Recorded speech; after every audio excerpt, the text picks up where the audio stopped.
शब्द त्यांच्या कोशातच नव्हता. इतकं सुंदर उदाहरण दिलं, इतकं छान. फार कमी बोलणारी माणसं बोलतात तेव्हा फार गोड बोलतात. विठ्ठला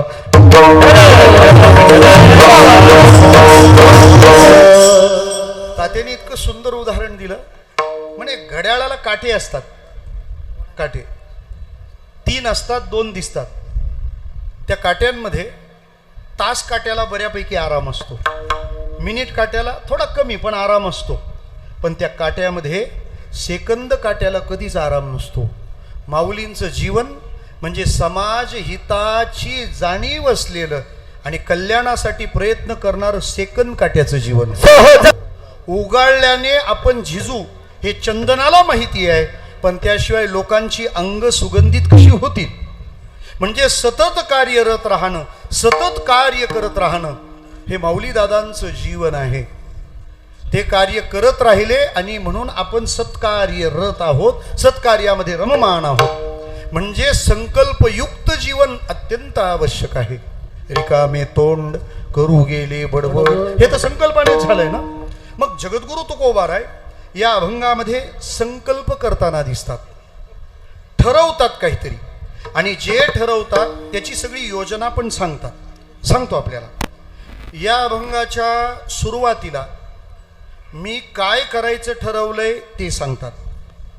त्याच्या पुढे ते मी का ठरवलंय ते सांगतात. त्याच्या पुढं जे ठरवलंय ते कसं करायचं ते सांगतात. आणि त्याच्या पुढं ते कुठं करायचं ते सांगतात. विठ्ठला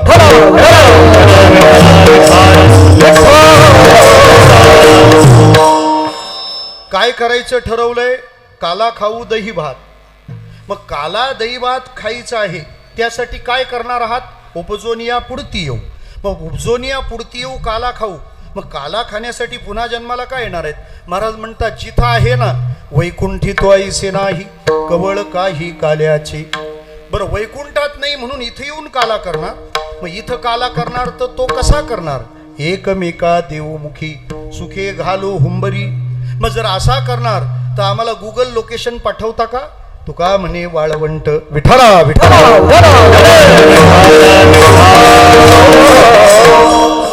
नाना महाराज आपले सगळे कॉलम उभे झाले. आता कुठेही स्लॅब टाकू शकतो आपण. याला अभंगाचं स्ट्रक्चर म्हणतात. याच बीमवर सगळे स्लॅब घ्यायचे राहतात. या अभंगातून महाराजांनी इच्छा व्यक्त केली. संकल्प करत असताना, ठरवत असताना साधारण 3 टप्पे आपल्याला काल्याच्या प्रकरणात पाहायला मिळतील. 1 काला खायच्या आधीचे अभंग, 2 काला खातानाचे अभंग, आणि 3 काला खाल्ल्यावरचे अभंग. आजचा अभंग काला खायच्या आधीचाही नाही, काला खातानाचाही नाही, काला खाल्ल्यावरचा आहे. विठ्ठला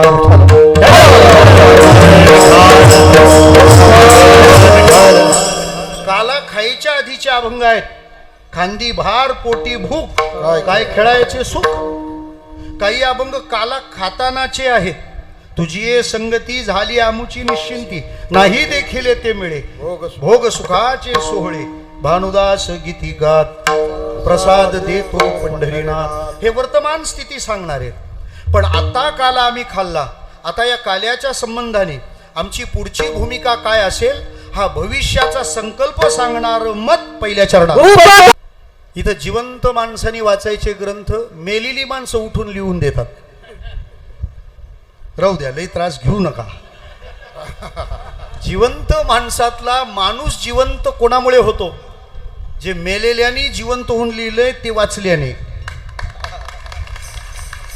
आणखी सोपं बोलू, इथलं वाङ्मयच असं नाही, ते वाङ्मय गाण्याच्या रीती सुद्धा अशा आहेत की ती रीत सुद्धा माणसातला माणूस जिवंत करील. विठ्ठला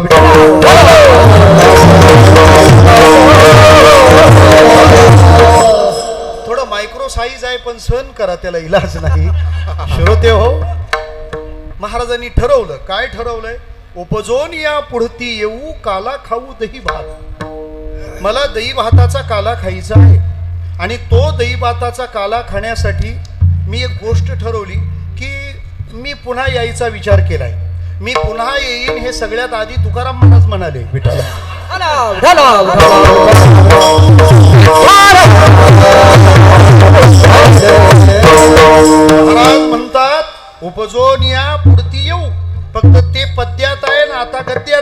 विठ्ठला.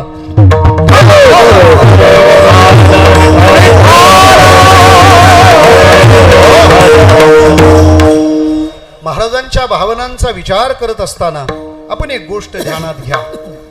तुकोबाराय म्हणतात, मला पुन्हा जन्माला यायचंय. उपजोन या पुढती येऊ, काला खाऊ दही भात. प्रश्न काही असे पडतात महाराज. महाराज पुन्हा येण्याची भाषा करतात, पण हे पुन्हा येणं योग्य वाटतं का? बरं, योग्य वाटलं तरी शक्य वाटतं का? जन्माला येणं, पुन्हा जन्माला येणं योग्य नाही वाटत आहे का? भजन करणारा म्हणतो मी पुन्हा जन्माला येईन, आणि भजनच यासाठी करायचं आहे का पुन्हा जन्माला यायचं नाहीये? तैसे येण्याची शरीरे, शरीरा येणे सरी, किंबहुना येर झारे. आपली खटपट कशासाठी चाललंय? हे जे मागं लागलंय ना, पुनरपि जननम पुनरपि मरणम पुनरपि जननी जठरेश या संसारी कुलदुस्ता कृपया पारी पाहि मुरारी. भज गोविंदम भज गोविंदम गोविंदम भज गोविंदम. किती वेळ मायावी किती भावे पजीत, किती भावे पजीत, किती भावे पजीत.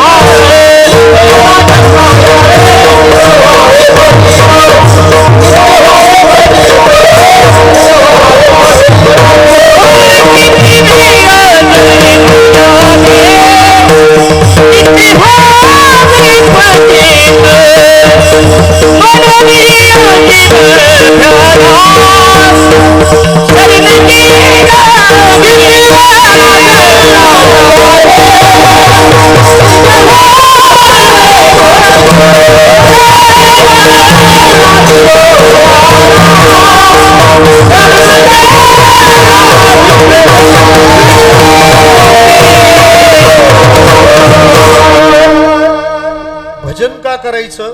जन्म मरण चुकवायचं आहे म्हणून. भजन करायचं आहे, जन्माला यायचं नाही म्हणून. आणि भजन करणारे म्हणतात उपजोन या पुढती येऊ.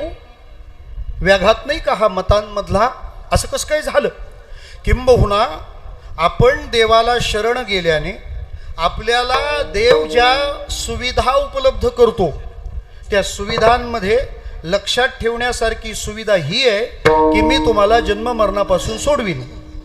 जो मज होया अनन्य शरण, त्याचे निवारी मी जन्म मरण. मला शरण आलेल्याला काय उपलब्धी आहे, फॅसिलिटी काय, एम्युनिटी काय, सुविधा काय, त्याच्या जन्म मरणाचं मी निवारण करेन. त्याच्या पुढे सांगतो आपल्याला, भजन मार्गाला लागलेला साधक तो भजनावर प्रेम फक्त यासाठी करतो कारण त्याला याच्यातून सुटायचं आहे. पै भव स्वर्गा उबगले, मुमुक्षु योग ज्ञाना वळगले, पुढती नयो यया निघाले पैजाजेत. नामदेव महाराज पठाडी विठ्ठला.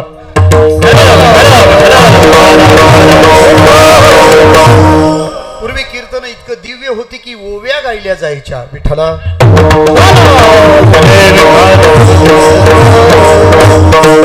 आता आपण गायलं जातं त्याला ओव्या म्हणूया. असो, मला काय म्हणायचं आहे श्रोते हो, भवस्वर्ग जन्म मरणाला उबगले, कंटाळले, आणि म्हणून त्यांनी ठरवलं परत इथं यायचं नाही. म्हणजे मागं लागलेल्या जन्म मरणातून सुटका व्हावी याच्यासाठी भजन करायचं. आणि भजन करणारे भजन करून काय म्हणतात, पुन्हा जन्माला यायचं. ताळा कळत नाही विठ्ठला.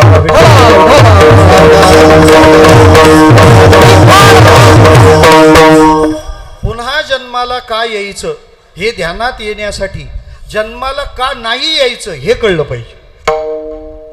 का नाही यायचं जन्माला? महाराज म्हणतात का जन्माला यायचं म्हणजे प्रथम केला गर्भीवास, दुःख भोगिले नवही मास. काय ओव्या घातल्यात ज्ञानोबारायांनी. लोक म्हणतात सोनोग्राफीचा शोध आता लागला. सोनोग्राफी शोधणाराला आधी ज्ञानेश्वरीचा शोध लागला असावा की असं काही पण बघता येतं म्हणून ज्ञानेश्वरीने काही सोनोग्राफी ओव्या दिल्यात. मातेचिया उदर कोहरी, पचोनी विष्ठेच्या दाथरी, उकडोनी नवमासवरी जन्म, येताची कर्मजाड तुझी मान अडकली. किती व्यथा आहेत, किती वेदना आहेत. काय सांगो गर्भीची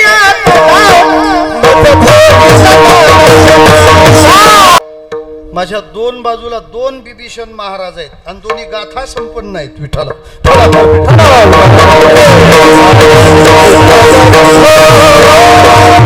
फक्त कीर्तन भारतात चालू आहे.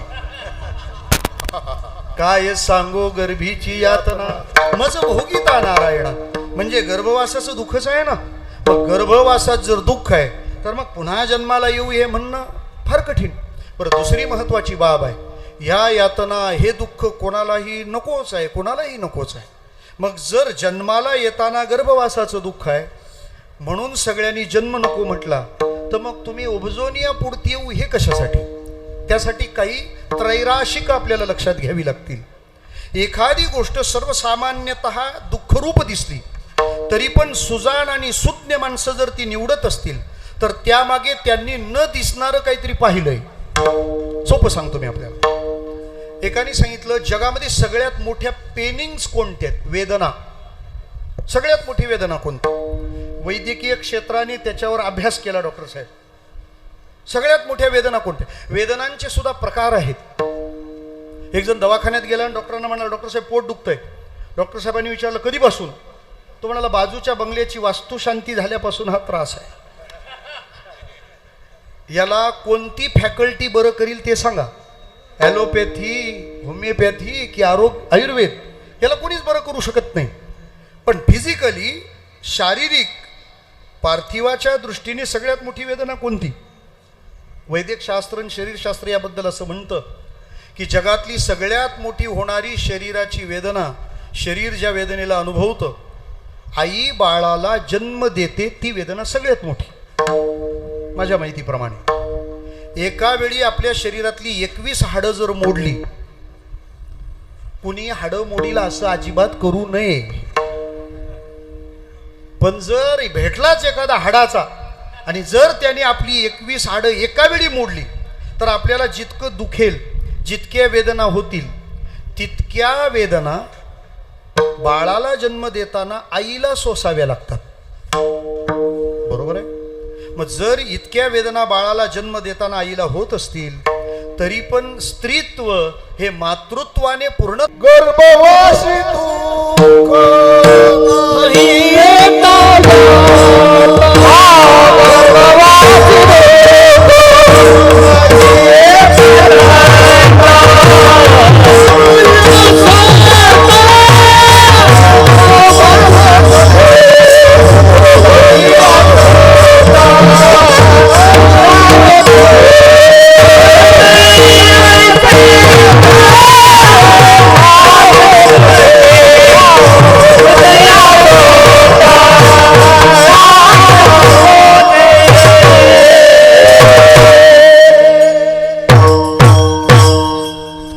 ऑपरेशन झालं.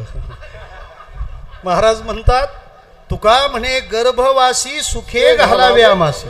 म्हणजे गर्भवासाचं दुःख आहेच, पण गुणगायी ना आवडी. तुझ्या हरिनामाचा खिचडी काला प्रेमे मोहिला साधने. तुझ्या हरिनामाचा खिचडी काला खायचा आहे ना, मग त्याच्यासाठी गर्भवासाचं दुःख झालं ना तर आम्ही तरी पण ते सोसायला तयार आहोत. सोपं सांगतो तुम्हाला. कीर्तनाला जर छान ऐकायचं असेल तर पुढं बसावं लागतं. बरोबर आहे की नाही? आणि पुढं बसायचं असेल तर लवकर यावं लागतं. बरोबर आहे की नाही? लवकर यावं लागतं. आणि उशिरा येऊन जर बसलं तर त्याच्याकडे आधी बसलेले फार प्रेमाने पाहतात. विठाला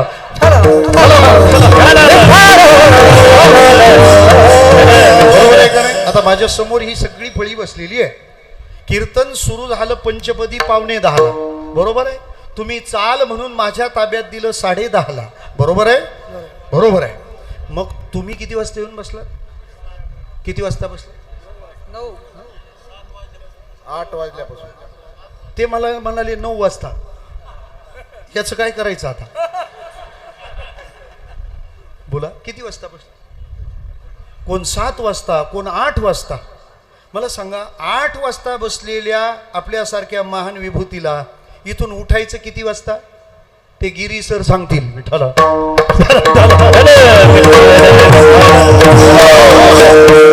माऊलींच्या दरबाराची शिस्त हे उत्सवान करता एक डेमॉन्स्ट्रेशन आहे. किती शिस्त असावी, कशी शिस्त असावी, किती शांतता असावी. लाखाचा समुदाय महाराज लाख मोलाचाही आहे, हे महत्वाचं आहे. लाख मोलाचा आहे. मग 8 वाजता बसलेला आमचा वारकरी इथून उठायला जर 1 वाजणार असेल तर त्याच्या गुडघ्याचे काय हाल होतील. पण तो काय म्हणतो माहिती त्या गुडघ्याला, हे गुडघ्या थोडं सहन कर, पण कीर्तन छान ऐकताय. कीर्तन छान ऐकण्याकरता तो त्या गुडघ्याला समजावतो. गुडघ्याला त्यालाच समजावता येतं ज्याचा मेंदू डोक्यात असतो. काही ना ते समजावता येत नाही, कारण असं म्हणतात बुवा त्याचा मेंदू गुडघ्यात आहे. जसं चांगलं कीर्तन ऐकायला माझे गुडघे किती दुखतात याचा आम्ही विचार करत नाही, असंच सांगू तात्या. माऊली या सगळ्या प्रांतात वनवन वनवन फिरले, नकळे दिवस की राती अखंड लागली से ज्योती. कधी कोणी सन्मान केला, कधी कोणी अपमान केला, कधी अनुकूलता, कधी प्रतिकूलता. यातली कोणतीच गोष्ट माऊली दादांना थांबवू शकली नाही. का? माऊली दादा हा विचार करत होते, मला होणाऱ्या त्रासापेक्षा हे कार्य करण्याने जगाला मिळणारा आनंद मला मोठा वाटतो. तसं जन्माला येताना दुःख आहेच, पण आम्ही जो काला भोगणार आहोत तो काला भोगण्याचं सुख जन्म घेण्याच्या दुःखापेक्षा मला मोठा वाटला, म्हणून उपजून या पुढती येऊ. बर, एवढ्यात आमचं समाधान होणार नाही का? बँक सुद्धा 2 गॅरेंटर असल्याशिवाय लोन देत नाही. विठाला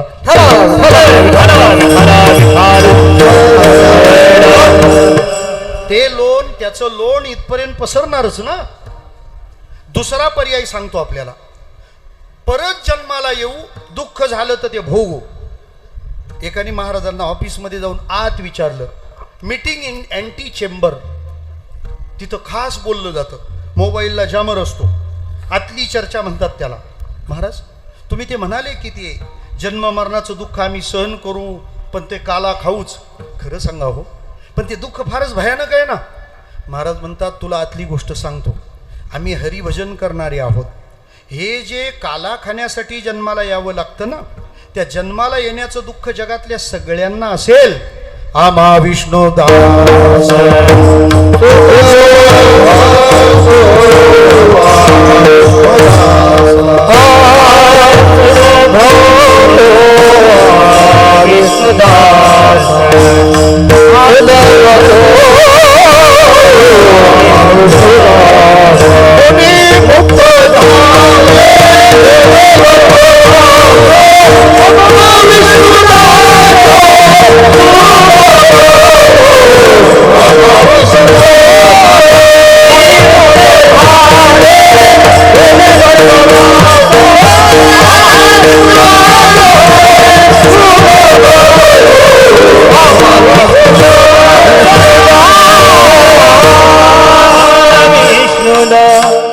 इथं तुमचं ते परफेक्ट आहे. मुनिमुक्त झाले भेने गर्भदा वासा, आम्हा विष्णुदासा सुलभ होतो. आता अडचण अशी आहे, म्हणजे गर्भवास पण पार्सॅलिटी करतो का? म्हणजे यांना कठीण आणि त्यांना सोपं असं नसतं. आणि हे असं नसतं झाल्याशिवाय कळत नसतं. आम्ही कोकणातून आलोय. आमच्या कोकणामध्ये एक प्रसिद्ध फळ आहे फणस. फणस त्याला बाहेरून काटे असतात. तो फणस खायला छान वाटतो, फक्त त्याची अडचण अशी आहे त्याला कापायलाच कोणी तयार नसतो. त्याला कापायला सांगितलं तो कापायला लागतो. त्याला फणस म्हणतात. त्या फणसात 2 प्रकार असतात, 2 जाती आहेत, कापा बरका. मी कापा बरका नाही म्हटलं तुम्हाला, कापा आणि बरका. विठाला विठाला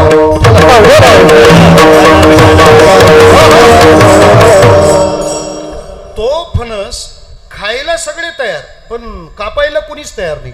कारण त्या फणसात 2 प्रॉब्लेम राहतात. एक प्रॉब्लेम आउटसाइड आणि दुसरा इनसाइड. एक बाहेर एक आत. फणसाचा बाहेरचा प्रॉब्लेम कोणता? त्याचे काटे टोचतात. म्हणजे बाहेरचा असा प्रॉब्लेम आहे का तो जवळ येऊ देत नाही, आणि त्याच्या आत असा प्रॉब्लेम आहे का तो लांब जाऊ देत नाही. वरी काटे फणस फळ, वरी काटे फणस फळ,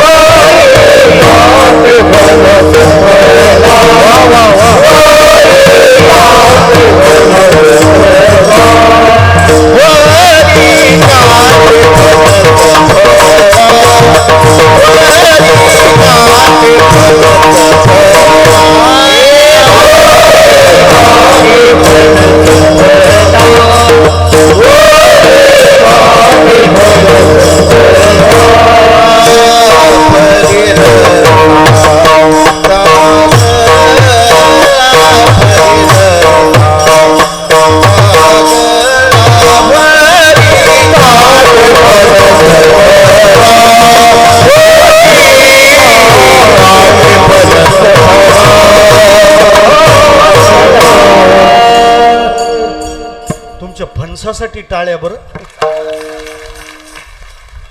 तात्या, महाराष्ट्रावर हे सगळे उपकार जर कोणाचे असतील तर परम आदरणीय वैकुंठवासी माधव महाराज मगरांचे उपकार आहेत.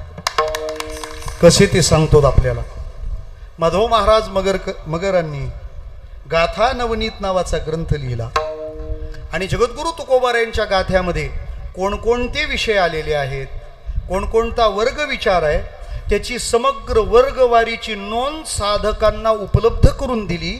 फक्त आम्हा साधकांना ते बघायला वेळ हवा. विठ्ठला,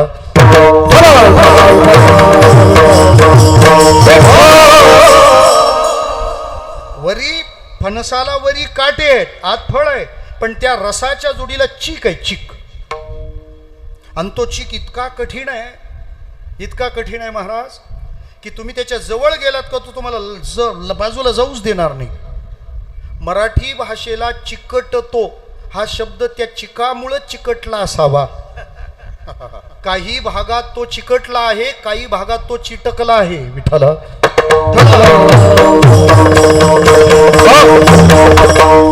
मराठी भाषेला पत्रकार साहेब हे सगळं चालतं. नगर जिल्ह्यातली लोक संगमनेर कमी संगनमेर जास्त म्हणतात. ते संगनमेर समजून घ्यावं लागतं, स्लिप ऑफ टंग.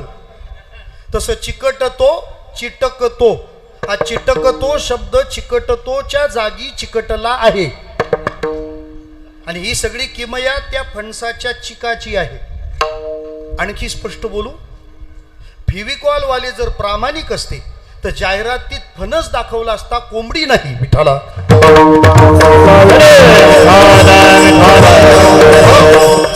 ती जाहीर आत आहे, मी जाहीर बाहेर करतो आहे. ते फार चिकट राहतं. पण मग आता हा कापायचा कोणी? कोकणातला माणूस जर हुशार असेल तर तो म्हणतो ही जबाबदारी माझ्याकडे द्या. तो काय करतो, फणसाला हात लावण्याच्या आधी हाताला तेल लावतो. हाताला जर तेल लावलं तर त्या हाताने फणस सगळा कापला, बाहेर काढला, गर मोकळे केले तरीही त्या हाताला चीक लागत नाही.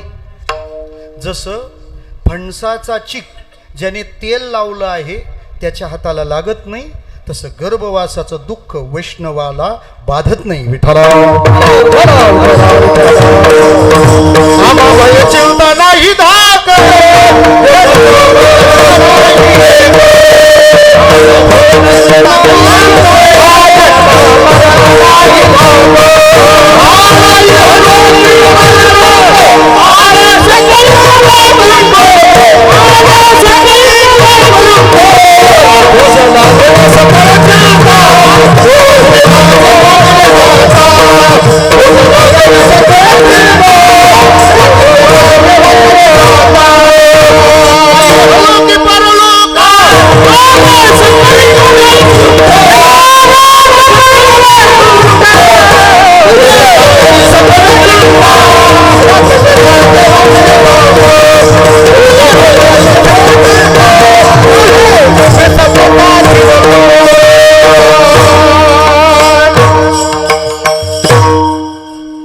चाल थांबवीन, माझी आखी म्हणून घेईन. आम्हा भय चिंता नाही धाक. जन्म बाबासाहेब महाराज इंगळेंनी या चालीला प्रतिष्ठा दिली. विठ्ठला, म्हणजे जन्म मरणाचं दुःख नाही असं नाही, पण भजन करणारा नाही. अजून तिसरं त्रैराशिक आहे. एक की लाभ मोठा असेल तर दुःख सहन करावं, उपजून या पुढती येऊ. दुसरं, त्या दुःखाला चुकवण्याचं वर्म माहीत असेल, उपजून या पुढती येऊ.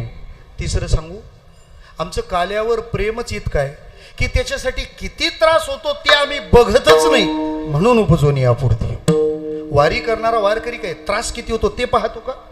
सोपं बोलू, व्हिडिओ काढणारे त्रास किती होतो ते दाखवतात आणि वारीला चालणारे आनंद किती होतो ते सांगतात.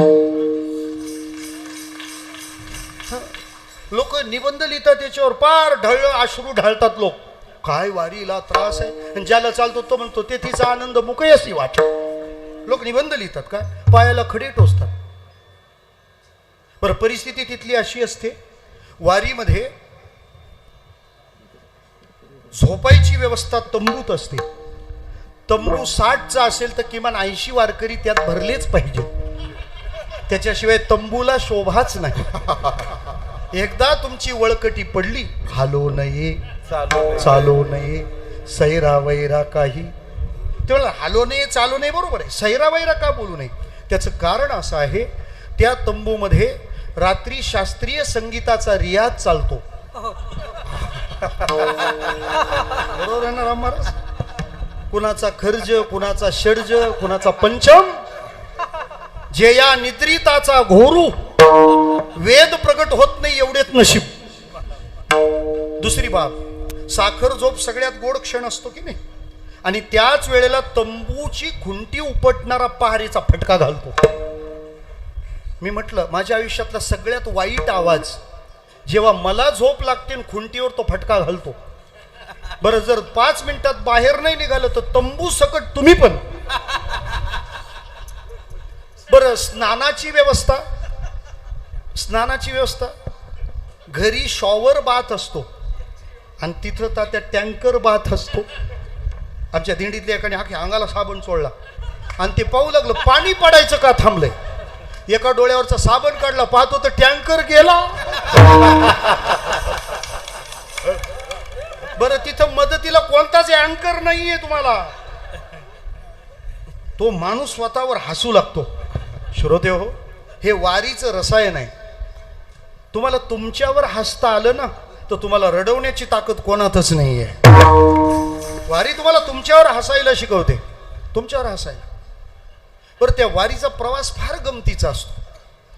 पहिलीच वारी ज्यांची आहे ना ती फार जोरात असतात एकदम, आणि त्याला नेणारा सांगून नेतो वारीला लय मजा आहे, वारीला लय मजा आहे. तो तेवढंच सांगतो, तो पुढचं सांगतच नाही काही. त्यामुळे याच्या चिंतनामध्ये मजाच असते. मचा स कधी होतो ते कळतच नाही त्याला. बरं, पहिल्या दिवशी मस्त जोरात सगळ्यांच्या पुढं असतो.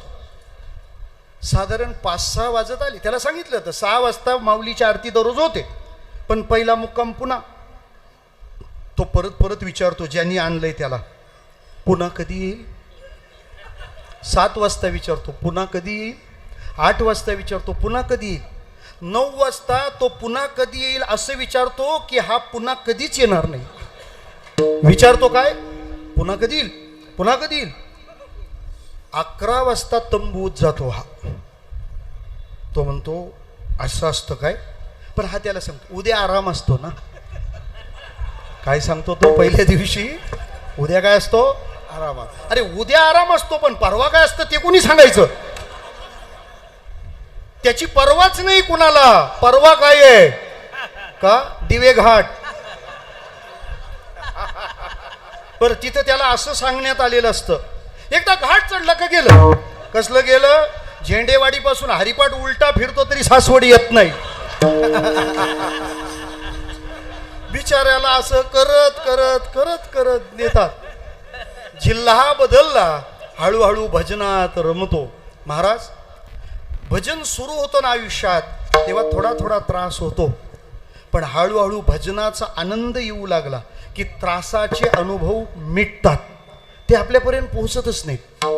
आणि पंढरीला जाईपर्यंत चंद्रभागेमध्ये उतरतो, पाय धुतो, चंद्रभागेचं दर्शन करतो आणि पांडुरंगाकडे पाहत अश्रू भरल्या नयनानी सांगतो पांडुरंगाला, माऊली दादाने आम्हाला सांगितलं होतं आयुष्यात एक तरी पंढरीची वारी करा. थोडा दमलो, थोडा शिणलो, पण आज इथं पोहोचलो. माऊली दादांचे शब्द सार्थकी लागले, जीवन धन्य झालं पांडुरंगा.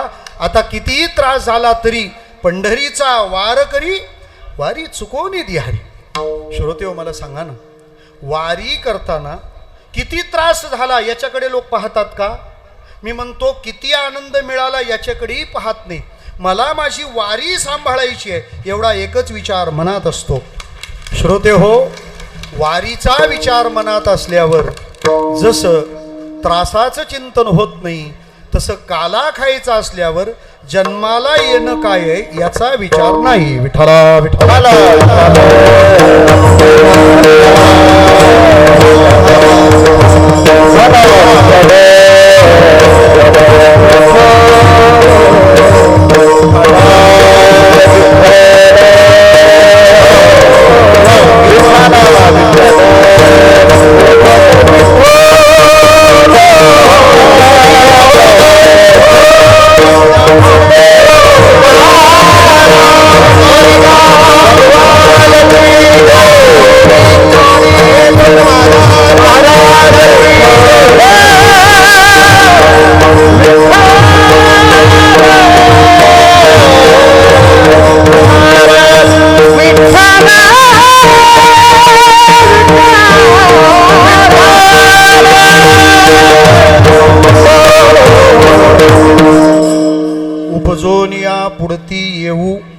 काला खाऊ दही भात. आम्हाला काला खायचा आहे, काला खायचा आहे म्हणून किती त्रास होतो याचा विचार नाही. प्रत्येक प्रांतातली माणसं आपापली कामं बाजूला सारून इथं येणं म्हणजे त्रास सारून काल्याला येणं आहे. विठ्ठला, विठ्ठला,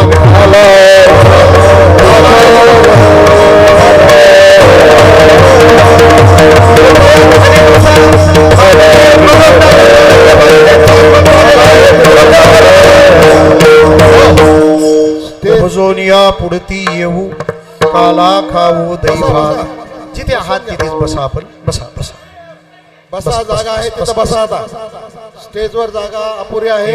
आहेत तिथेच बसा. खाली बसा सर्वजण. बसा बसा मान्यवरासाठी जागा द्या. खाली बसा बाकीचे. खाली बसा. बसा बसा बसा बसून बसा घ्या. बसा बसा. बसून घ्या हो. जिथं सोपं जागा- सांगू का श्रोते हो, काला वैकुंठात नाहीये, बाकी अख्ख्या चाकरवाडीत आहे. त्याच्यामुळे स्टेजवरच येण्यासाठाच नको. वैकुंठात काला नाही, इथं सर्वत्र काला आहे. विठ्ठला,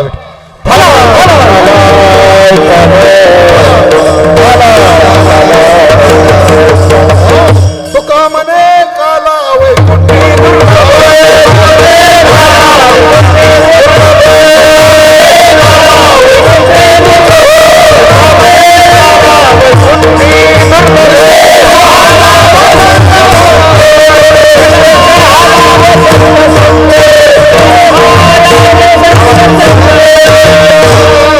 तुका म्हणे काला वैकुंठी दुर्लभ, विशेष हा लाभ संत संगे. आम्ही पुन्हा जन्माला येऊ, उपजून या पुढती येऊ. प्रश्न असा आहे महाराज, येऊ असं जे म्हणणारे म्हणत आहेत, असं कोणालाही म्हणता येत नाही. आम्ही येऊ, आम्ही येऊ असं कोणालाही म्हणता येत नाही. गिरी महाराज बरोबर आहे ना. चाकरवाडीला येऊ असं आपल्याला म्हणता येत नाही. माऊलींनी म्हटलं ना हे आले पाहिजेत, तेव्हाच सगळी आपण इथं येतो असतो. त्यामुळे येऊ म्हणणं अनेकांचं असलं तरी येणं कुणाला. श्रोते हो, जसं पुन्हा जन्माला येणं हे योग्य का अयोग्य हा प्रश्न कैचित आहे, तसं शक्य आहे हा पण प्रश्न कैचितच आहे ना. मी ठरवलं जन्माला आलो, हे बघा आपण येऊही म्हणू शकत नाही आणि आपण जाऊही म्हणू शकत नाही. म्हणू शकतो आपण, येऊही म्हणू शकत नाही, जाऊही म्हणू शकत नाही. आमच्याकडे एकाने फार विचार केला, फार ताण आला होता, म्हणे आत्महत्या करायची. आमच्या संत महात्म्यांनी अध्यात्म सांगत असताना त्याच्या प्रकाशाचा विस्तार जीवनाच्या सगळ्या आयामांना व्यापून ठेवलाय. आत्महत्या रोखणारे अभंग आहेत वाङ्मयात. न लगे द्यावा जीव सहजची जाणार. किती मोठं काम आहे, किती मोठं काम आहे. मला असं वाटतं एक अखंड हरिनाम सप्ताह झाला की सगळ्या सामाजिक चळवळींचा परिणाम मिळाला असं समजा. स्वतंत्रपणे केलेल्या कामाची अडचण आहे. मी पेपरात एक बातमी वाचली होती, व्यसनमुक्ती अधिकाऱ्याचा अति दारू पिण्याने मृत्यू. विठ्ठला,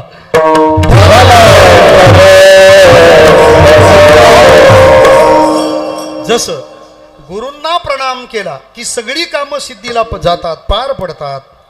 मुळाला पाणी घातलं की झाडाच्या फांद्या फळं फुलं सगळे प्रफुल्लित होतात. तसा अखंड हरिनाम उत्सव संत वाङ्मय हे त्या पद्धतीचं आहे. ते एक काम केलं की सगळे अपेक्षित परिणाम मिळते. मग महाराज आत्महत्येचा विचार बरं इतका कंटाळला होता ना, तो म्हणतो जेवढा त्रास झालाय तेवढ्या टाईपने मरायचं. मरणात सुद्धा टाईप आहेत. आता त्याने काय केलं, रिव्हॉल्वर लोड केलं, विषाची बाटली घेतली, रॉकेलचं गॅलन घेतलं, गळफासाचा दोर घेतला आणि सगळी सामुग्री घेऊन गेला कोकणात गणपतीपुळे. तिथले डोंगर सरळ असे समुद्रात शिरले. उंच एका शिखरावर चढला, फास गळ्याला बांधला आणि झाडाला टांगला. अंगावर रॉकेल ओतून घेतलं, विष पिऊन घेतलं. रिव्हॉल्वर लोड केलेलं होतं, उंच शिखरावर होता, खाली खोल दरी, त्याच्या पुढ्यात समुद्र आणि रिव्हॉल्वर लोड केलेलं, डोक्यात गोळी झाडणार. एवढ्यात वारा सुटला, झाडाच्या पांधीचा धक्का त्याला लागला, हाताला धक्का लागल्यावर हातातलं रिव्हॉल्वर दिशा हुकलं आणि डोक्याला लागणार होतं ना, ते लागलं वरच्या दोराला. मी सांगतो कशासाठी, आपण येऊही म्हणू शकत नाही आणि आपण जाऊही म्हणू शकत नाही. त्या रिव्हॉल्वर मधली सुटलेली गोळी डोक्याला लागली नाही, लागली दोराला. डोक्याला लागली नाही म्हणजे रिव्हॉल्वरने मरण कॅन्सल. बरं, गळफास घेऊन मेला असताना लागली दोरी कशाला, गोळी दोराला. दोराला लागली, दोर तुटला. मग जशी गोळी डोक्याला लागली नाही त्यामुळे गोळीनं मरण कॅन्सल, तशी ती दोराला लागल्यामुळं गळफास कॅन्सल. अंगावर रॉकेल ओतून पेटवून घेतलं होतं ना, उंच कड्यावर होता ना, तिथून तोल जाऊन खाली पडला. खाली पडत असताना आपटून मरणार होता, पण पडला पाण्यात. पाण्यात पडल्यामुळं आपटून मरणं कॅन्सल. आग लागली होती ना, पडला कशात, पाण्यात. पाण्यात आग लागलेला माणूस पडला, काय होईल क्षणात, सगळी आग विझली, जळून मरणं कॅन्सल. प्यायला काय होता, विष. ते विष पोटात गेलं पण पडला समुद्रात. पोटात गेलं खारं पाणी, खारं पाणी पोटात गेलं की उलट्या होतात. सगळ्या उलट्या झाल्या, ते पोटातलं विष बाहेर आलं, हातपाय हलवले, सकाळी काल्याच्या कीर्तनाला चाकरवाई. विठ्ठला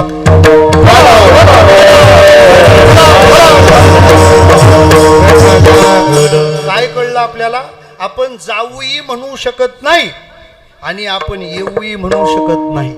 मग हे येऊन जाऊ कोण म्हणू शकतं, तुकाराम महाराज म्हणू शकतात.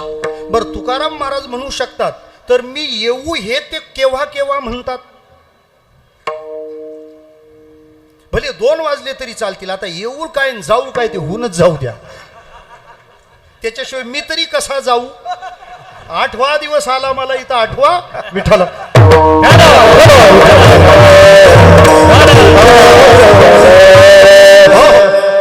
आणि माऊली दादांचा दरबार आहे हो. मला काय म्हणायचं आहे, आपण जाऊ म्हणू शकत नाही, आपण येऊ म्हणू शकत नाही. बरं, येऊ म्हणायचं आहे ते तुकाराम महाराजांनी म्हणायचं. हे बघा, येऊ म्हणण्याचा अधिकार मला पण नाही आणि देवाला पण नाही. कारण मी येण्याचं कारण माझं अनिच्छा प्रारब्ध असतं आणि देवाला येण्याचं कारण परेच्छा प्रारब्ध असतं. आणि लिही रूपा बळे करोनी खळे हरिदास, आलासी आकारा आमुच्या चाड, सवे तुक्या मेला तेने अगुण आणिला. देव येऊ म्हणू शकत नाही आणि आपण पण येऊ म्हणू शकत नाही. हा, मी कशाला, आता माणूस आहे तर भजन करून घे, कशावरून परत माणूस म्हणून येशील. याची जन्मी घडे देवाचे भजन, न शरीर पुन्हा पुन्हा नाही मिळणार पुन्हा. मग तुकाराम महाराजच येऊ म्हणू शकत असतील तर तुकाराम महाराज येऊ कधी कधी म्हणतात. ऐका, तुकाराम महाराज येऊ म्हणतात एकदा देवासाठी, दुसऱ्यांदा जगासाठी आणि तिसऱ्यांदा स्वतःसाठी. विठ्ठला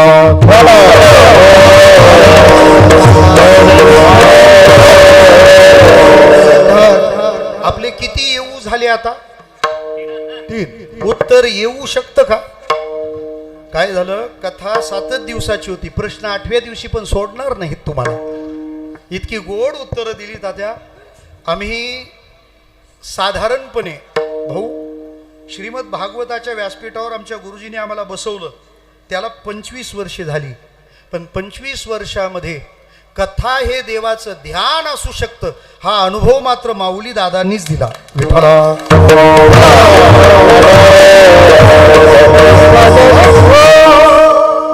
येऊ तुकाराम महाराजांच्या जीवनात 3 ठिकाणी येऊ शकतं. पहिलं, तुकाराम महाराज देवासाठी येतात.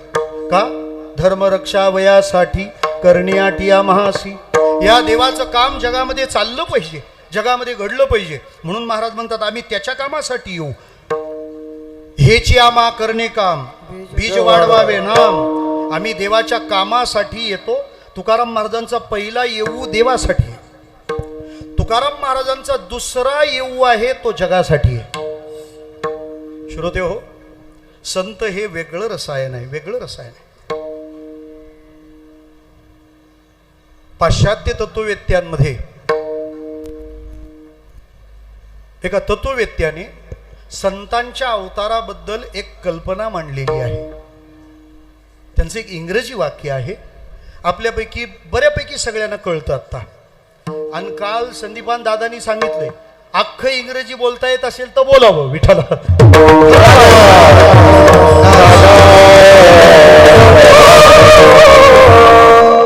तो तत्ववेत्ता असं म्हणाला, God becomes man so that man can become you, man can become God.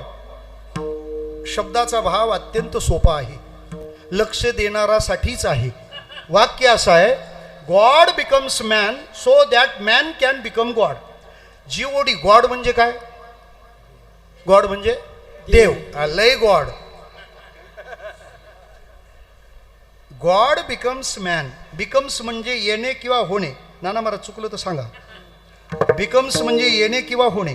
God becomes man, देव कधी कधी माणूस होतो का? माणूस कधीतरी देव झाला पाहिजे म्हणून. माणूस कधीतरी देव झाला पाहिजे म्हणून देव कधी कधी माणूस होतो, याला म्हणतात अवतार. माऊली दादांचं जीवन म्हणजे काय सांगू आपल्याला? माणसाला देव बनवण्यासाठी देवाचं माणूस होणं म्हणजे माऊली दादा आहे. त्यांना वजा केलं तर आपल्यातला माणूस बाजूला होईल महाराज. काय सांगावं? बोध संपन्न महात्मा, लोकांमध्ये वावरण्याचं धारिष्ट्य करतो, धोके पत्करतो. केवळ जगाविषयी तळमळ आहे म्हणूनच ना. त्यांची तळमळ आपल्याला काय कळणार? आपल्या तळालाच मळ आहे. त्याच्याशिवाय तळमळ कशी कळेल? तो घालवावा लागेल. बापू, आमची भूतानमध्ये कथा होती, कृष्ण कथा. म्हणजे मी माणसांमध्ये पण कथा करतो, ती भूतानमध्ये होती. त्या भूतानमध्ये एकच एअरपोर्ट आहे, गिरी महाराज. त्या गावाचं नाव आहे पारो.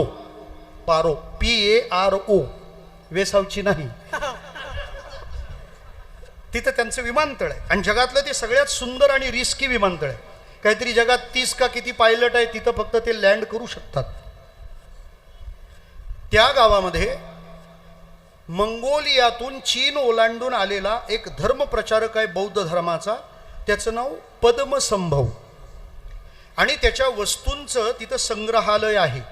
मराठीत त्याला म्युझियम असं म्हणतात, कारण सध्या मराठी म्युझियममध्येच आहे. आम्ही तिथं गेलो, तिथं त्याच्या सगळ्या वापरातल्या वस्तू ठेवलेल्या होत्या. त्याच्यात एक मूर्ती माझ्या पाहण्यात आली. ती पितळी मूर्ती होती. त्या पितळी मूर्तीचं वैशिष्ट्य असं होतं, ते युग्म होतं, कपल होतं, दाम्पत्य होतं, जोडी होती, स्त्री पुरुष होते. स्त्री उभी आहे, पुरुष उभा आहे. त्यातल्या स्त्रीने त्या पुरुषाला अशी मिठी मारलेली आहे. राम महाराज अशी ती मूर्ती पाहिली आम्ही. आम्ही त्या गाईडला विचारलं, व्हॉट्स द मिनिंग ऑफ दिस? याचा अर्थ काय होतो? ते म्हणाले, Maugham please see the bottom. त्याच्या खाली बघा ना काय आहे ते. आम्ही पाहिलं, ती जी स्त्रीची मूर्ती होती ना, त्याच्या खाली लिहिलं होतं कंपेशन. आणि जी पुरुषाची मूर्ती दिलेली होती त्याच्या खाली लिहिलं होतं विजडम. पुरुषाच्या मूर्ती खाली लिहिलंय विजडम आणि स्त्रीच्या मूर्ती खाली लिहिलंय कंपेशन. विजडम या शब्दाचा अर्थ होतो शहाणपणा आणि कंपेशन या शब्दाचा अर्थ होतो करुणा. मी त्याला विचारलं, या सगळ्याचा संदेश काय? संदेश कळला पाहिजे, संदेश कळला पाहिजे, तर आपलं इथं येणं सार्थकी आहे. संदेशन काय ते झालं पाहिजे. तो म्हणाला, जिथं शहाणपणाला करुणा मिठीत घेते त्याला संत म्हणतात. श्रोते हो, मला भारतातलं सांगायला भूतानला जावं लागलं. चाकरवाडीचे माऊली दादा म्हणजे काय? शहाणपणाला करुणेने मारलेली मिठी म्हणजे माऊली दादा. कारण कधी कधी करुणा असते पण तिच्या मिठीत अज्ञान असतं, आणि कधी कधी ज्ञान असतं पण ते ताठर असतं, ते मिठी मारत नाही. साधू किती दूर राहतो, नाही नाही नाही नाही, माऊली दादा हा शब्द आहे, आमच्याकरता ती आई आहे. सांगू आपल्याला, अशा सहित स्वीकारलं. येऊ शब्द जगासाठी आहे, पण त्या साधूला पण स्वतःचा काही आनंद असेल ना.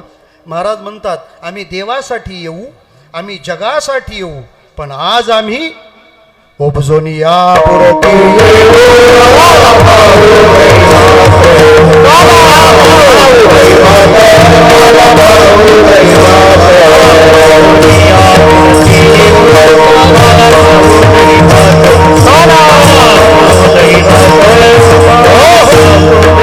Oh,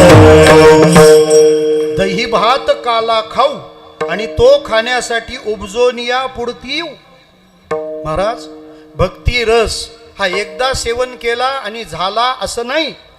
विटे ऐसे सुख नव्हे भक्ती रस पुढता पुढती आस सेवावी. आपण आपल्या आयुष्यातलं पहिलं कीर्तन ऐकल्यावर परत कीर्तनच ऐकलं नाही. बरोबर आहे?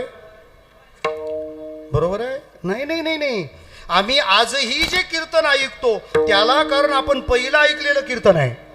एक कीर्तन ऐकलं, पुन्हा ऐकलं, पुन्हा ऐकलं, पुन्हा ऐकलं, त्याची गोडी वाढत चालली. आधी आवड असते, मग छंद असतो आणि शेवटी वेड लागतं. लावी मना पिसे गोविंदाची. कीर्तनाचं वेड आहे, हे वेड आहे.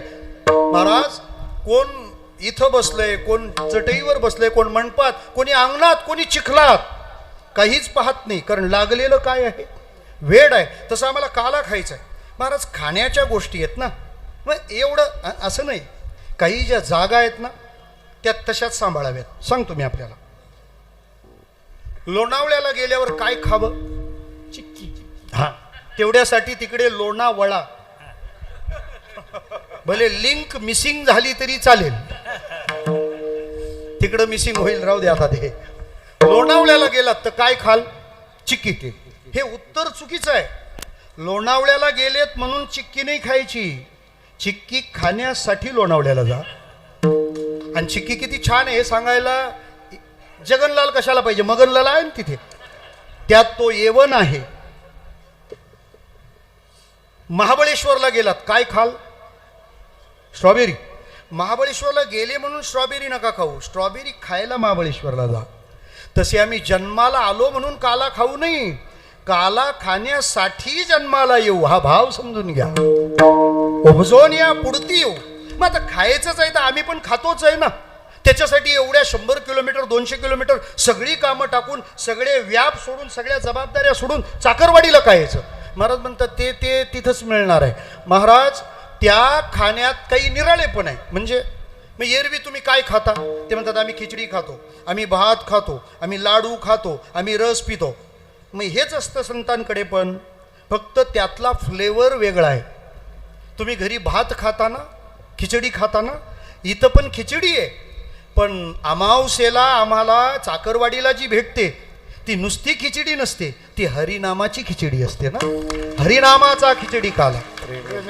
लाडू तर आपण लग्नात पण खातो, वरातीत पण खातो, पण चाकरवाडीला जे मिळतात ते तुका म्हणे खातो